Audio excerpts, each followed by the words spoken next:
Have you ever planned to eat just one cookie and suddenly realized you're holding an empty box like evidence at a crime scene? Wondering where the other 17 went? Don't worry, it's not a lack of discipline. It might be something deeper.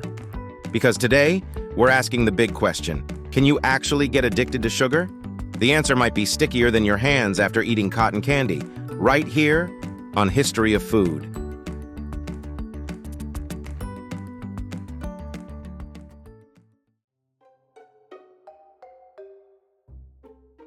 Let's start with the obvious. Sugar feels amazing, it's comforting, it's nostalgic. It's the reason birthdays are fun and breakups are survivable. But there's real science behind the pleasure.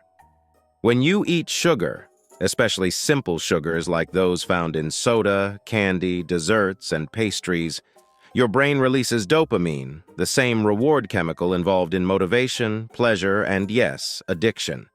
That doesn't automatically mean sugar is a dangerous drug, but the brain reacts to it in surprisingly similar ways.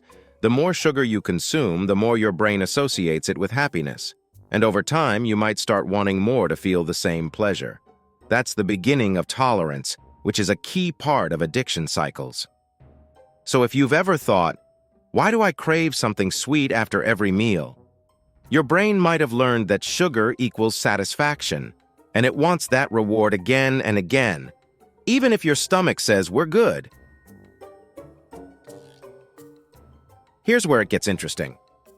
Studies on rats have shown that when given access to sugar, they exhibit signs similar to addictive behavior, binging, withdrawal-like symptoms, and increased dopamine levels. However, and this is important, humans are more complex, and scientists disagree on whether sugar qualifies as a true addiction. The American Psychiatric Association does not list sugar addiction as an official disorder, but many nutritionists and neuroscientists argue that sugar can trigger addictive-like responses, especially when paired with stress or emotional eating. So let's be clear, sugar might not be cocaine for the kitchen, but for some people it truly can feel like an irresistible craving that's hard to escape. Food companies know exactly how the brain responds to sugar, which is why they often add it to foods you wouldn't expect. Bread, sauces, salad dressings, cereal, granola bars. Even some healthy yogurts contain more sugar than desserts. Why? Because sugar makes things hyperpalatable, meaning easy to eat in large amounts without feeling satisfied. The perfect business strategy: you enjoy it, you finish it, and you want more tomorrow. If food had a subscription service, sugar would be the auto-renew button. Here's the sneaky part. When you eat sugary foods, your blood sugar spikes, giving you a burst of energy and happiness. But that high doesn't last long. Your body releases insulin to bring blood sugar back down, sometimes too quickly, which makes you feel tired, or crave more sugar to bring your energy back up again. Sugar, high energy, crash, craving, repeat. That's not just overeating. That's a feedback loop your body learns to repeat. Let's talk emotions. Sugar isn't just physical. For many people, it's emotional support dressed as dessert. After a stressful day, the brain craves something familiar, and that's often sweets associated with safety and childhood. This is why emotional eating is real. Sugar taps into memory, comfort, and even identity. We don't just eat sugar, we feel it. But there's another layer: culture. In many places, sugar is tied to celebration and reward. You did well, here's some ice cream. It's a holiday, bring out the desserts. You're sad? Don't cry, let's get milk tea. We grow up learning that sweetness equals happiness. So when life gets tough, naturally, we reach for what we were trained to think brings comfort. This doesn't always mean we're addicted, but it does mean sugar holds emotional power, especially when stress, loneliness, or anxiety enters the picture. And sometimes, people don't even realize sugar is their coping mechanism until they try to reduce it. Many report feeling irritable, restless, or dissatisfied when suddenly cutting back, showing just how linked sugar can be to mood regulation. It's not always about cravings. Sometimes it's about how we feel without sugar around. You don't need to be a scientist to spot a possible sugar dependence.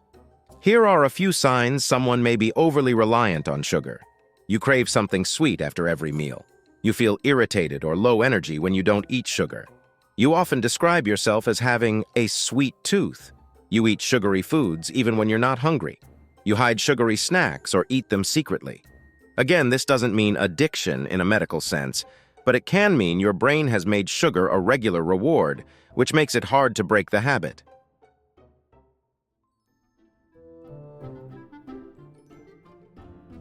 The good news? You don't have to quit sugar completely to be healthy. You just need to reduce added sugars, the ones in processed foods, not natural sugars in fruit. Fiber and nutrients in whole foods help your body digest sugar differently, so an apple and apple juice aren't the same thing, even if the label says they are. Many people try sugar detoxes, but research suggests slow reduction works better than quitting overnight. It's not about punishment. It's about retraining your brain to enjoy sweetness without needing it constantly. Here are realistic strategies. No misery required. Drink more water. Thirst often hides as hunger. Eat more protein and fiber. They stabilize blood sugar. Replace sweet snacks with fruit. Sweetness plus nutrients. Wait 5 minutes before dessert. Cravings sometimes pass. Buy smaller portions. In the future, you will be grateful. You don't need to renounce sugar. Just make sugar a choice, not a habit. Here comes the twist. Not everyone reacts to sugar the same way. Genetics, gut bacteria, sleep quality, hormones, and stress levels all affect cravings.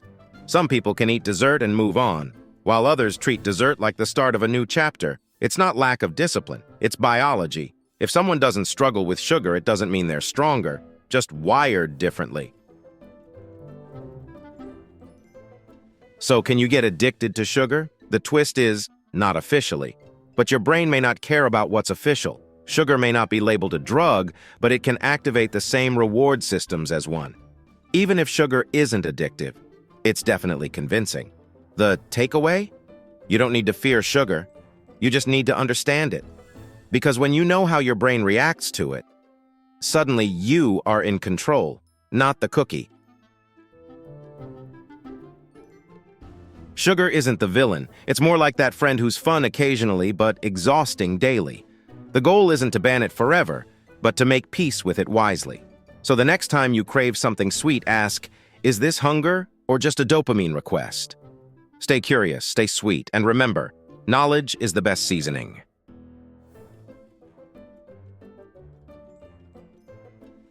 If you enjoyed this video, please check out our other bingeable channels. Thank you for watching.